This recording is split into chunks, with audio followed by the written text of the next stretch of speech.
Hello বন্ধুরা, দেখুন আজকে আমি আর মাছের ঝোল করব।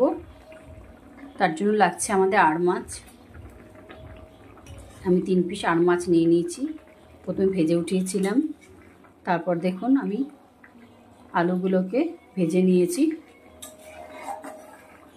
ভেজে নেওয়ার পর আমি পেস্ট বানিয়েছিলাম আদা জিরে বাটা, কাঁচা লঙ্কা বাটা আর সামান্য গরম মশলা পেস্ট করে রেখেছিলাম। এরপর আমি তেলের মধ্যে জিরা তেজপাতা ফোড়ন দিয়েছিলাম।